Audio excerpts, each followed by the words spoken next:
For the young generation, it tells you, you better hit high and miss and don't hit low and hit. You gotta have, dreams, and you gotta pursue them, and you gotta pay the price to get them. You don't get nothing for free. If you think you're just gonna gain a lot of points without any effort, without any risks, without any sacrifices, keep on dreaming, and that's all what you're going to do. That's the story. One of my favorite. إذا أنتم بأمريكا أكيد أكلتوا من أكلاته وما بتعرفوا. إذا أنتم بأمريكا أكيد شفتوا منتوجاته وما بتعرفوا. إذا بتعرفوا كوسكو تريدر جو وغير من الماركات الكتير كبيرة أنتم أكلتوا من أكلات هالزلمة بس أنتم ما بتعرفوا. بعرفكم اليوم على روبرت عطاالله. سيدرلين واحدة من أكبر شركات الأكل بأمريكا. بلش كتير صغير كبر كتير على معمل هيوج. بتعرفكم على شخص لبناني أكيد من يحشوش وقصته كتير حلوة. قعدت أنا وياه ساعة وأنا بشكره كتير لأنه وثق فيي وقبل يحكيني مع أنه كان حاطط براسه بآخر 5 سنين من 5 سنين أنه no more interviews and I'm done I'm out. قصة روبرت عطاالله واحدة من أحلى البودكاست أو الانترفيوز اللي عملون.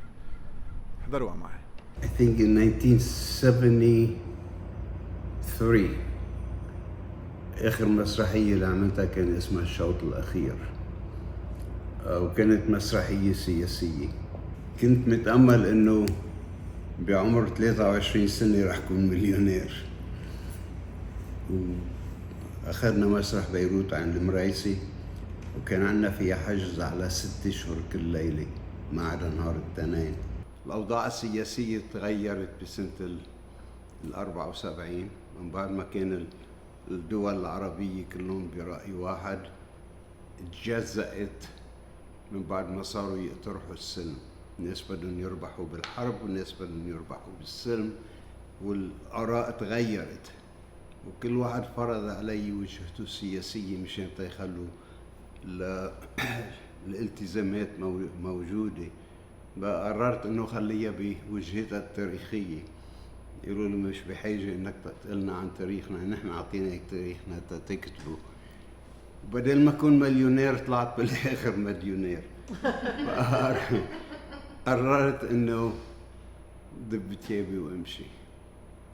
رحت لعند السفير الامريكاني لانه بكل دايما اول عرض اللي بنعمله بالبريمير كنا نعزم كل الفورين dignitaries and among them all the ambassadors, including the American ambassador. So I told him I want to go and visit Hollywood studios. He said sure. He gave me a visa to just go straight to the airport and leave. Because usually when they give you a visa, you gotta wait for 21 days or 45 days for background search before it clears it and leave. And I came in here, so I had a 3 weeks visitor visa. By the time they checked me and find out that I have only $36, they cut it down to 1 week. And 50 years later, as of September 5th, 4 days ago, I've been here for 50 years. So that's in general, how did I get in here? Now, did I know that Hollywood is in Los Angeles in California?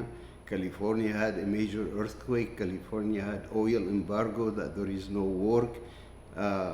Only English that works in here. My education was French, was not English. Did not know any single word of English. Being a writer, being a teacher, I did not have any skills that I can get in here and I say I can survive. So once I got my first job in a gas station, wow, I felt that I have a profession in my hand. I know how to fill gas. You know, back home, we just get in there, they'll do the window for you, gas, and everybody's happy. I didn't know how to fill gas, so they showed me how to do it. Now I can work, and that's what I worked in the beginning.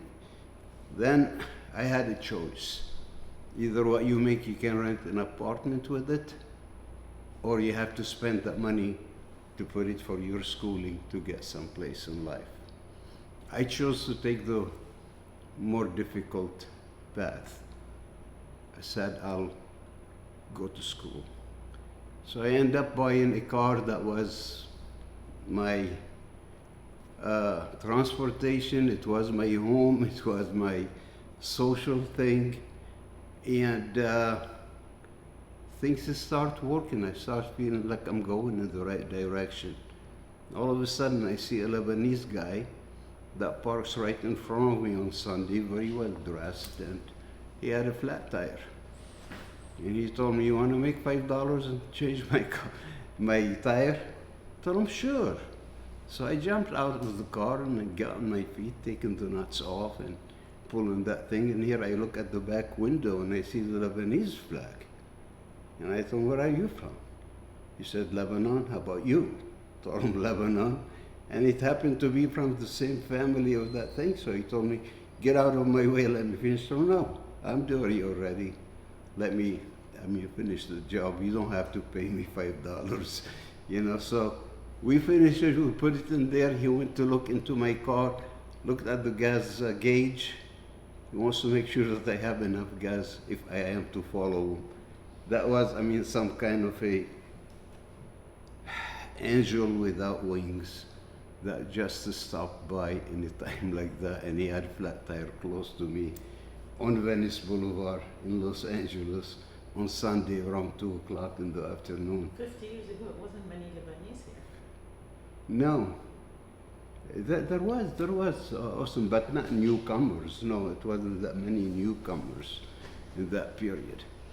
So anyway, I get to his house, to his apartment, and I pulled my stuff like with the garbage liner, all the stuff that we had. We carried and went in. Hot shower, told him, "Yeah, but I take long time. I love hot water." So by the time I went in there and I just took my time, shaving and showering, changing the clothes, and start loading up my dirty clothes in that thing, I walk into the living room and I find that there is a mattress in there. It's already covered in bed and stuff. So when I walk out and he tell me, "Okay, this is the key for that door, and this is your bed, and whoever is from our family will never sleep on the street. This is your home." It's out of nowhere, And he said, "Who do you owe monies?" And I told him for school and this. It was around $120 in those days. He gave me checks to all these people to pay off their debts. And after I paid them all off, I landed a job, parking cars in Beverly Hills. I worked in there for around a week and a half, and after that, the guy that was in charge of the parking lot decided to leave. So I took over that parking lot. Whatever I used to make in 1 month, I was making it in 1 week. So I paid off all the debts and everything else. And to my surprise, he told me, "Why don't we go and have breakfast?" We did, and then we went and we stopped at the gas station of a Lebanese guy, and he gave him the money because we're gathering it with dollars and stuff in a Bikis Asmar, Paper bag. Paper bag, yeah. So he took that paper bag that I paid him with it, and he told them, "Here it is, your money. We never need you." In a how do you say it, sarcastic way. And it happened is that he did not have the money. He borrowed the money to pay my debts. Wow. It's unbelievable. So anyway, I had a message from him around 6 months ago. He told me, "Robert, you keep telling people that I bought you your first mattress in this country, but I bought you a mattress and you bought me a home." He's the same age like mine. And that really made me feel this is something of the big accomplishment that I felt. We are working with perishable food that has a shelf life and it dies. But the good deed will never die with me. And it's always a big debt. I'll never let anything good been done by any person to me in life, let it die. I'll keep it alive in me. I'm feeling it right now emotionally, what that guy meant to me. So this is our first stories I come from Lebanon. My elder brother, he had 8 kids. He was working in cold storage. He could not support his family. So as a family, we worked with him. I used to do teaching. I give it up, and I just went building up the market for him. I used to deliver bread in the early morning on the doors just to promote the business and make it exist. It did, and they did great even during the days of war, and the whole family, they're doing okay. But what I learned from it is, okay, first of all, know yourself. I'm not an outgoing person. I'm a very introvert, very private person. And I did not see myself being in technologies and the fast-paced kind of businesses that goes around, that by the time you buy your inventory, it's becoming obsolete and you're gonna keep selling, you cannot keep doing. That's not me. I'm willing to put the hard work to establish something as much as it takes, and then I like to kick back and start enjoying the hard work in something that you need in the days of war as much as you need in the days of peace, and that's food. What do I know about food? Nothing. Back home, they don't allow you in the kitchen. You know, you don't wash your clothes, you don't cook, you just eat. And being a male chauvinist, I mean, the women spoil you to death. God bless them, we love them all. And you pay for it whenever you become on your own. I'm still a baby without diapers because I don't know what to do with anything, I mean, in life. So it happened that there was an old Lebanese lady. She's got her own home, living by herself. I used to go and help her in cutting the grass and taking the garbage to the line because she was in her 80s. And she showed me how to fry an egg. Wow, and I thought myself, I'm a chef. All the people I know, come to my apartment once I had an apartment. Let me do eggs for you. So we stayed for 6 months making eggs. And then the curiosity started building up. While I was getting my master's degree in business administration, I changed everything and I just said, this is about survival, this is about security, this is about things. And the business of the art in here, I don't have no means, no ways. First of all, no money. Second of all, no language. And third of all, I was burned out on the quality of the art and the personnel that's involved in it, what kind of beautiful sunshine being in there and how much darkness there is behind it. Somehow, I didn't feel like I belonged to that kind of atmosphere. So, while I was going to school, I mean to university, we had courses in the morning, courses in the afternoon, courses at night. You cannot get no job.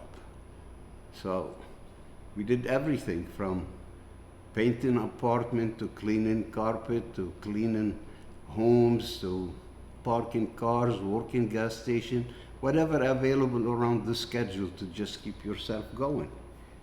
And when we got close to graduating, just now it requires some focus.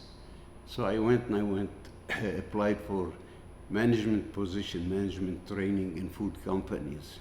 And I almost worked for all the retail outlets from Jack in the Box, McDonald's, Denny's, what's the name of the donut place, Winchell Donuts.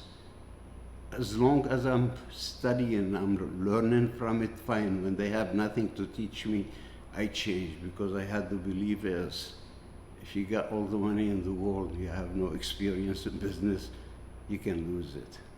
If you don't have no money at all, but you have the experience, you'll find a way of getting enough money to do it. So the way it started is, I was working for a company called, gosh, I forgot the name of it. Wow. كان عندهم شيء ألف ستور. It's part.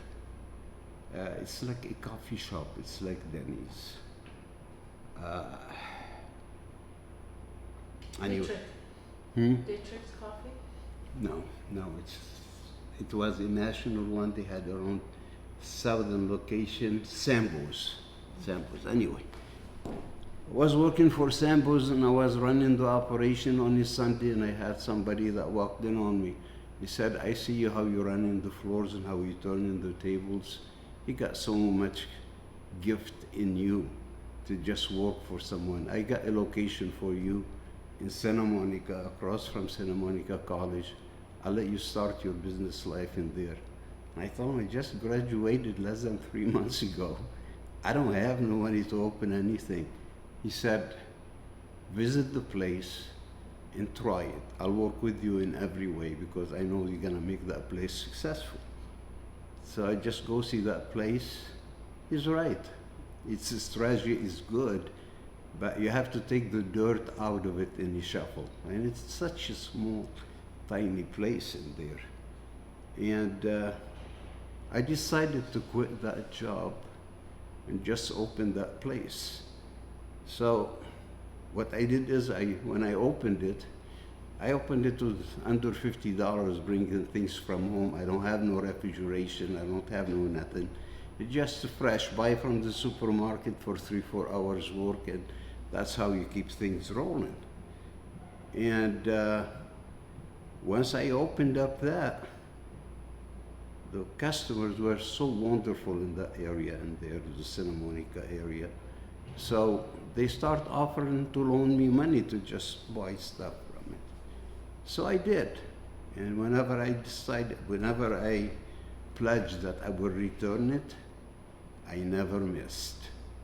And then all of a sudden, hey, we're giving you $50, $100. We got a couple thousand in our pocket, and we know that you're a good payer. We know that we can eat with the money. In case you don't, why don't you go for the gazzo?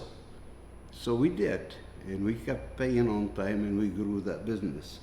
And all of a sudden, we get Los Angeles Times that they do a study about the falafel business, and they picked me to have the best falafel in California. They studied it all over that. And I bought for my son. I had my son by then because I had to get married to just stay in here. I bought from him a college insurance. And he told me, did you see what they wrote about you in Los Angeles Times? I told him, no. I'm taking my time preparing the way I'm doing. And he said, beautiful article. You gotta have, that's gonna help your business, really. Told me, here, you take it whenever you have time after lunchtime, you can read it. And then all of a sudden, I start seeing people coming in. I'm selling around $150 a day. But in those days, we used to sell the sandwich falafel for $1.10 on white bread and $1.25 on whole wheat bread with sesame. But you add to it the cheese, hummus, this and that, it can go up to around $4 or $5. And let's go to the name. I called it in the beginning Robert's Cuisine. And I felt for this dump, Robert Cuisine, that's a very fancy name. I don't like that damn thing, but what do I call it? So one time I used to take the pita bread, just cut it a little bit, open it like a big pocket, and you start stuffing it equally to make them all equal. When you're taking a bite, you're biting everything. And no matter how much you stuff those extra, from bell pepper to avocado to mushroom to hummus to anything else, and it's still taken. I just said, wow, that's a hot pocket. And then I just said, okay, now I'm gonna call it, the hungry pocket, because it's so hungry and it's fitting so much in. And 2-3 days later, I have somebody walking in, a bit on the drunk side, and he told me, look, I'm not here to give you stories. Bottom line is, I'm broke, and I have a girlfriend with me, and if you can please feed me. Just told him, no problem, you came to the right place. Gave him a couple sandwiches and drinks for him and his girlfriend, and he walked back to me and he said, you know something, my skills are, I do science. I don't want no money at all, but just buy me the tools and the pens and stuff, and let me do a sign for you because you got no sign. She said, okay. So we got him a sign, the stuff, and he put the sign. And that business almost tripled on top just because of having a sign. And that was a lesson for me. A business no sign with no sign is no sign of business, you know. It's unbelievable how much, which means the marketing and the promotions can really make a difference. So people start coming, and we went from 150 up to around $900,000 a day. No help, one person operation, no more falafels, to do. You have to soak the falafel in order to be able to do it, but I had a strong mill in there, so I was grinding it while it's dry and getting it out and wetting it, and kept, that thing going to doing it. And all of a sudden, I have somebody that comes in and he's bringing big boxes of products. And he said, Robert, my name is Al Jacobson, and I own Garden of Eden, and they call me the Wizard of Food. You can inquire about me from anywhere. So we became, the place for the vegan people and the vegetarian people and the health foods people. And honestly, I feel that this restaurant was the beginning of the health food movement in the whole nation. And everybody that is in the health food operations, they used to come to us from everywhere and eat, because this is a vegetarian restaurant, a health food restaurant. And from there, the guy, he told me, why don't you private label hummus for me? If you private label the hummus for me, you and I, we're gonna become millionaire. How are we going to become millionaire? He told, check about my credential first and see who I am, and then we can talk. So I start asking those managers of those stores, and they said, no, he's credible, he's got a national company, everybody knows who Al Jacobson is. It? Yes, he is the Wizard of Food. Don't worry about him being 4 feet 5 inches. thing. When this guy sitting there and makes a speech, you think he's 7 foot tall, you know. And I did, and I was really had goosebumps hearing him talking with the passion he's talking and so on. And he lives what he talks, except he's a he's a marketeer more than he is in operation. And he loves to sell dreams and to sell flowery stuff and so on. So then, told him, Al, I started doing that thing, and I sold my restaurant. And you told me that you sell 5,000 units a day, because I got 5,000 places, placement in the nation. What happened to them? You're giving me $300 business the whole month instead of having a good $5,000 a month. He said, well, now what you do is you come up with more product, you come up with your own name, and you become like me. And that's what exactly I did. I started from scratch, not knowing what my direction is or anything. But honestly, my daughter who wrote a little, what do you call that thing? Little project for her school, and it was about me, and saying my daddy don't know how to do little things. He's always want to explode the little things into big things. And I kept digging, and that's the story of being an entrepreneur. Whenever you are coming from a corporate background, everything will be structured, you've got budgets in there, you've got, how do you call it, projections that you work with and you measure yourself with. But whenever you're an entrepreneur now, you just have a passion to a certain idea that you believe is going to work, and you're willing to give it the time to mature.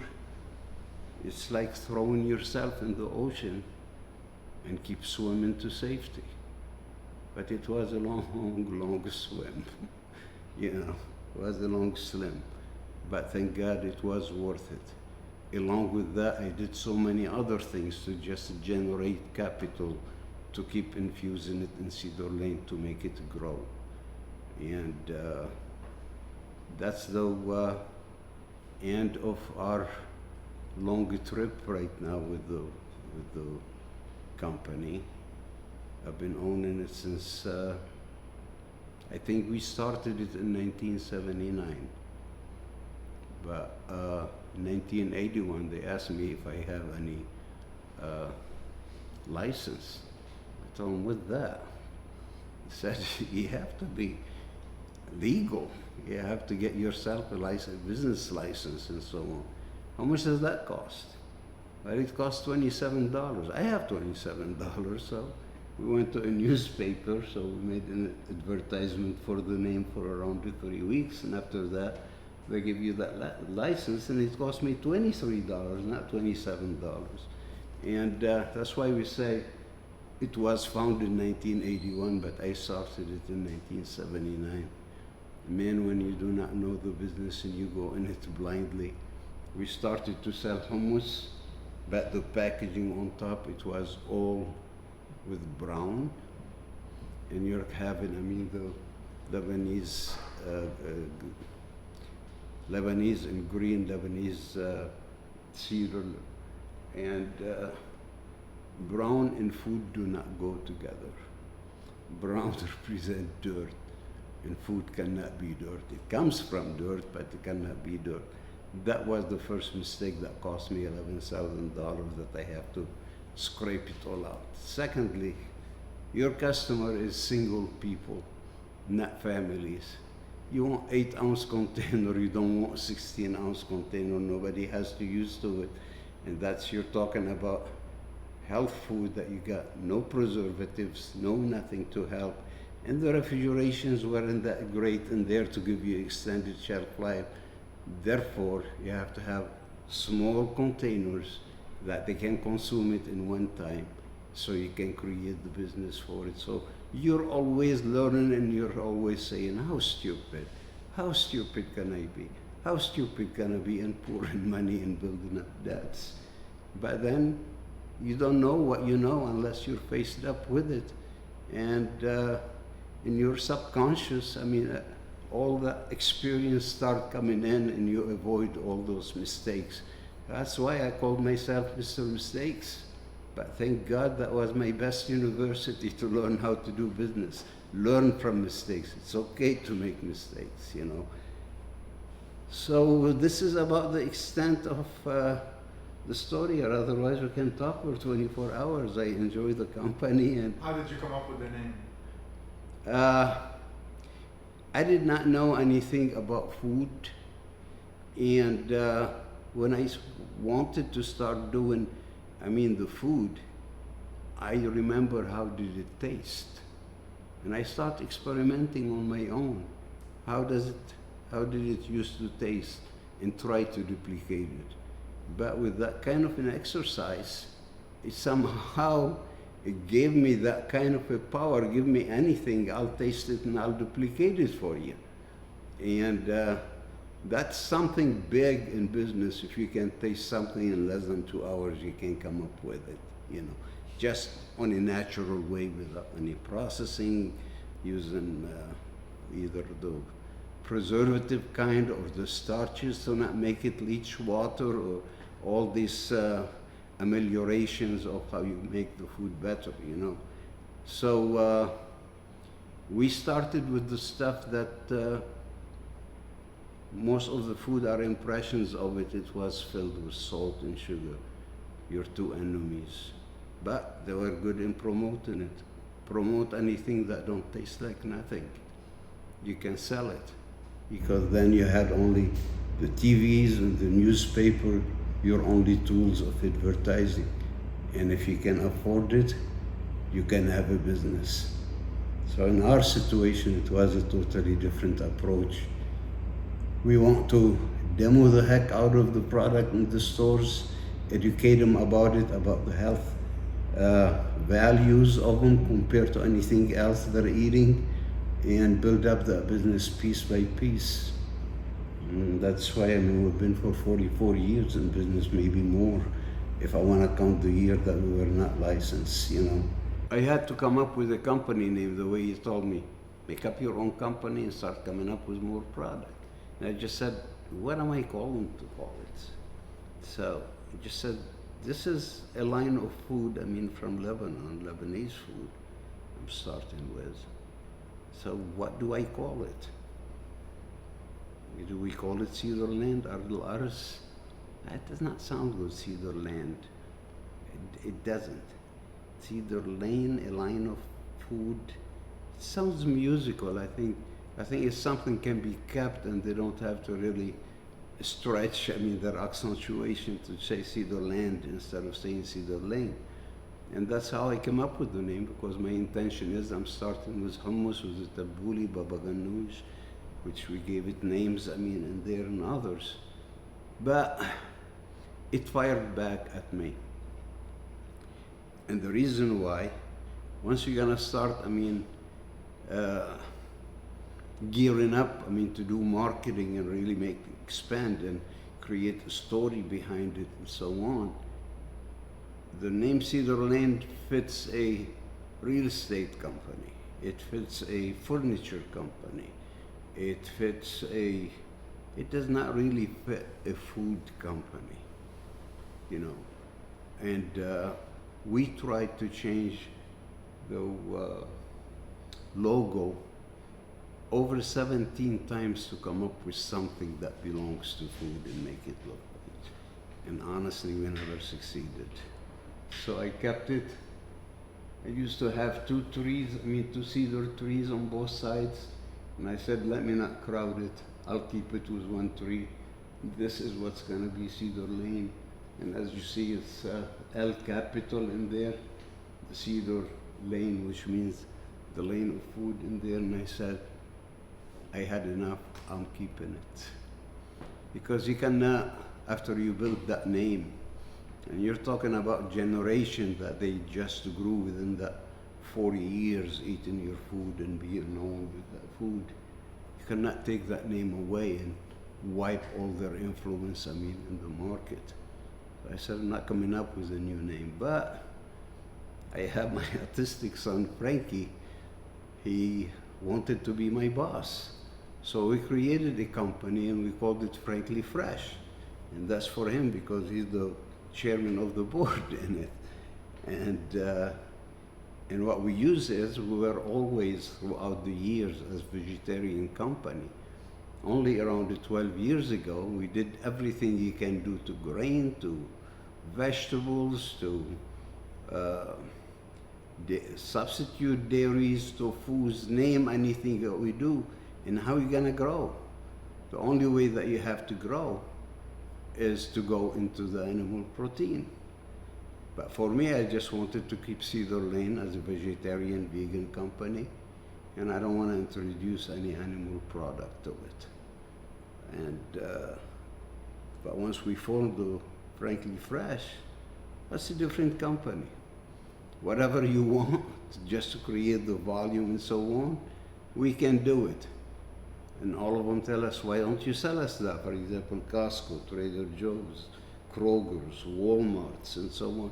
Why don't we can get, the Cedarlane on those items that has animal protein?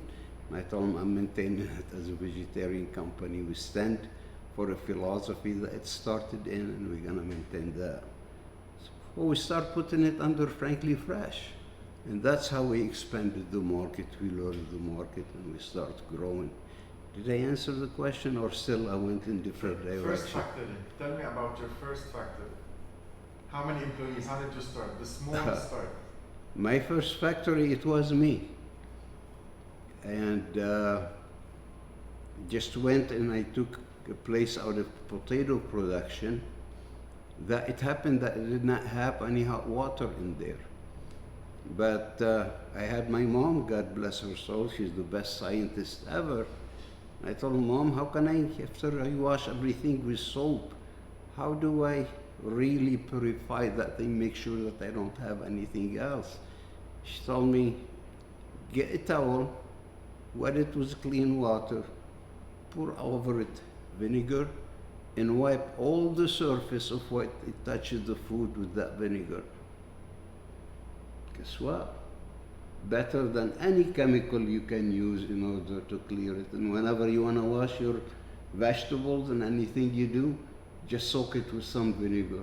White vinegar. Yeah, because I was dealing business with Japan. And you have, I mean, you study, you do analysis for Listeria and other bacteria and so on. And there are certain leniencies in there that they accept a certain level. In Japan, they want it at 0. I could not get it at 0, and that's with Costco, the Japan thing. I mean, we used to sell bruschettas. They wanted bruschettas with shrimp. And the shrimp is really hard to handle and work with, because you got bacteria that grows every day and dies by the end of the day, and other bacteria go. It's really hard to really control the bacteria. Some of them are friendly, some of them are not, you know. So, but some vegetable goes with it, I mean, in there. And for me to just get it down, what we did is we used water with vinegar. And you soak the vegetable in there. At that time, Huh? how many employees you started with?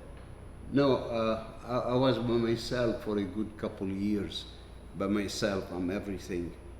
I do the product, I take the order, I deliver it, I collect the money, and I come back around the clock, you know. And then I got my experience and go into the auctions. You're having some money, you buy stuff because you know somebody needs it. You're buying it, I mean, really cheap. You just charge them a modest profit on it and help them with it, and just things, I mean, start evolving. I don't know how, but I just went with the motion. How many employees you have now? Huh? How many employees you have now? Well, we range from 683 to 738. Now we just entered the high season. So yeah, we have 738. So tell me about the factory today. How big, how many products, how many SKUs, how many employees? We had in excess of 550 SKUs. It seems to me the trend changed in the market on which way you have to go. Most of the numbers of items that's coming is coming out of the fresh operation. We used to be known as being the fastest fresh vehicle in the market. We used to get the order 11 o'clock in the morning, produce it overnight, pick it, load it on the trucks, cover 350-mile radius, and be there before 11 o'clock a.m. because after 11, this is the lunch time for all the supermarkets, and we were mostly in the supermarkets. We did not stay in the health food stores and others because it's no longer a small business. It's becoming a huge business, and you got the big players like Sprouts, Whole Foods, and so many other entities all across the nation. But the market developed to a point that whatever built us, it's really hurting us. And we had to make a decision around a year and a half ago to just stop all the trucks, return it to the leasing agency, release the driver, release the order takers, and everyone connected with it, and just eliminate around 250 SKUs from your operation. And that's when I was telling Lana, in a period of 3 weeks, our operation went from being red to being black. We started making profit, and we were starving for over 3.5 years, and we put millions in losses because we wanted to keep serving the people that we served them for years for the alliance stuff. But then you just find that nobody gives a damn. You only cry by yourself, but everybody will laugh with you. So I just said it's time to laugh. We cried enough. Let's make that big things and pull the trucks out, put everything that's going. And we turned the company, and the company doing it beautiful. We have so many projects that instead of having around 400 different SKUs, which means items, to run a business. You can make it with around 7 SKUs, a bigger business than the one we have. That's why I just said I wish I'm going to start right now.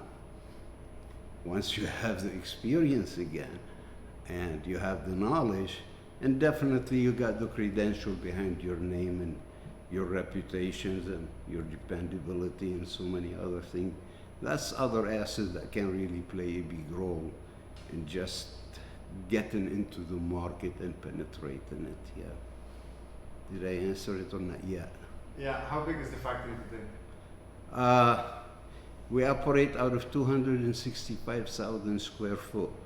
Out of the 265, we got 70,000 for dry storage, and the rest are completely production floors. Who are your biggest clients? There, somehow we try to avoid concentration because that will diminish the value of your business, because if you lose that big business, what do you have left? So we keep calibration among them, but we have the biggest companies in the United States, from Costco to Walmart to Sam's Club to Trader Joe's to Sprouts, and all the major things we deal. No, we don't deal with mom and pop operation because we're not capable of serving them. One more. Yeah. Why did you decide to get help? So today you're making it simple, but your packaging, your pictures, your professionalism, nutrition facts, everything, when someone sees the packaging, it's packaging on a different level, on a high-end American level. When did you decide to get help, support, marketing, get a bigger team? How did you make it American? Excuse me. Well, it's not a question of a decision as much as meet and demand. We used to operate kitchen, but now we're operating labs, because you need a QC and QA department that's managing all your floors, that's testing all the temperatures, that's testing all bacterial before you start operating any kind of machines to make sure it's free from any bacteria being in there. If you are dealing with meat, you got health inspector, USDA inspector on the staff, having their office in every single facility, controlling every bit of it. And the requirement is you have to have all these departments, but it's up to what kind of personnel you choose. I was lucky in having personnel that they grew with the company. I have lots of old-timers, people over 30 years working with us. They did not know anything but Cedarlane. Talking about operating, the floors, you have so much certification for everything. If you are dealing with organic, you have to have organic certification, gluten-free certification, dairy-free, vegan, all of those, they have associations that give you certifications and they audit you. So you cannot be in a big business growing it without really filling all the apartments needed to all coexist and work together. It's not a choice, it's a must. Running on the streets of Beirut 50 years ago and today, did you ever imagine this? What do you feel? I'll give up everything to really be able to walk Beirut. Whenever we used to finish the play, for example, around 11:30, 12 o'clock, we need to have to go and eat something someplace. And then you walk throughout all those side streets at night, 3, 4 o'clock, and you never have the fear or the anxiety of anything. The whole place used to be home. That kind of feeling of safety, security, living your life to the fullest, you use, to teach, write, act, go out, and you still have plenty of time to do. Now I come to work and I go back and I can leave anytime I want to, and I feel I don't have any time at all. I'll give it all up for that feeling that it was. There is so much beauty and simplicity and in simple life. I mean, sometimes though, all the advancement that happens and stuff doesn't necessarily help. I'm not saying let's stop the cars and let's start using jackasses and others, no. But I'm just saying the old days, it was pure days, simple days. And anyway, with my personality, I'm not a sophisticated kind of guy, or I look for that kind of a surrounding. I mean, when does a businessman say enough? I have to move on. I have to sell. When does the mind say, I'm done? honestly, I felt it when I turned the company around because we were losing heavily. When I turned the company around, I felt like I can't do anything without any passion. It's like a robotic thing. I just can move the pieces and redirect it in a different way. I know how to make a business make money now. But before, there was an ego in it. There was a position in it. And I wanted to just maintain all of that, including the reputation of the company expanding and doing. And all of a sudden, I found myself, focus on your checkbook instead of rolling back on the street the way you started in this country, you and your family. So I had to take some hard thing. I used to be a major force in frozen nationwide. I just pulled all my product out. There is no way whatsoever that you can make money selling frozen food under your brand, because you're getting squeezed by your suppliers. You're using so much vegetable and other, and there are so many changes in weather.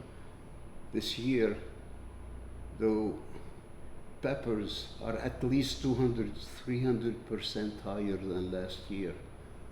Why? Because in Mexico, they're having some certain fungus that's coming with the peppers. And what they're doing is they're turning the dirt on it and not cultivating it. And it is so scarce.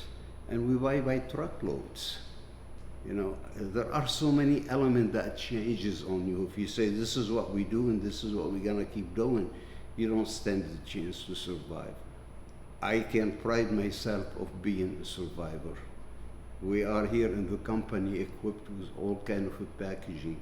Single packaging, for two packaging, for family packaging, for club bag packaging, for institutional packaging. Any way the trend can go, within 24 hours I can go with it and supply it. So I created all the element of survival and the capability of survival. What happened to your friend? Did you pay back? Did he succeed in life like you did? Which, your first friend, your first, the one who gave you a shower. no, he's still dear to me. My time is limited, but over the weekend I make sure that I chat with him. He's a good storyteller. He's totally retired, doesn't have nothing to do besides saying old stories. And somehow you think you don't have the time for it and you don't want to hear it. And all of a sudden you find you're enjoying those old stories, you know. Wow, that brings back memories, yeah.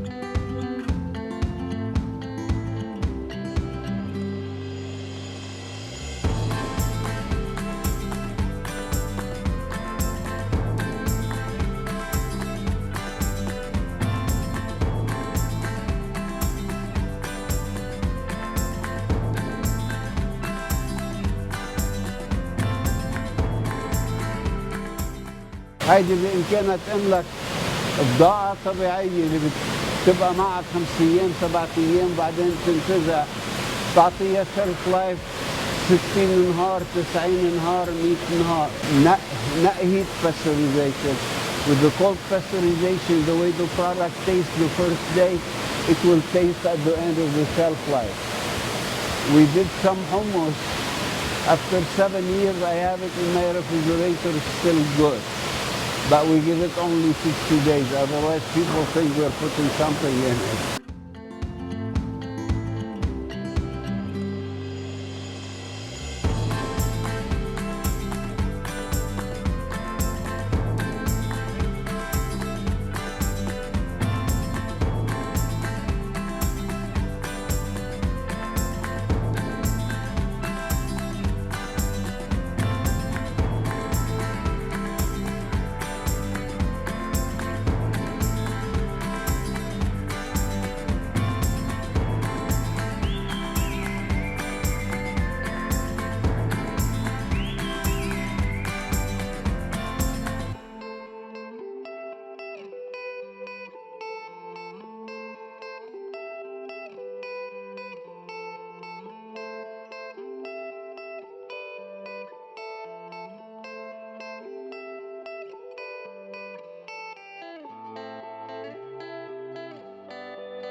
This is the organic vegetable and barley soup. That's 17-year-old project. It only sells from August till around February every year to Costco nationwide.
هون في عنا كل الاشياء النية اللي هي لحم. لازم تكون مفصولة عن المحل اللي بيكون مطبوخ. بنجيب البضاعة في إلى باب من هونيك تتفوت فيها اللحم النية. هون بس تنطبخ بنطلعها من هون بنفوتها على هيدي اسمه بلاست كولر. بمدة 4 ساعات لازم تنزلوا ل 40 ديجريز من 180 ديجريز.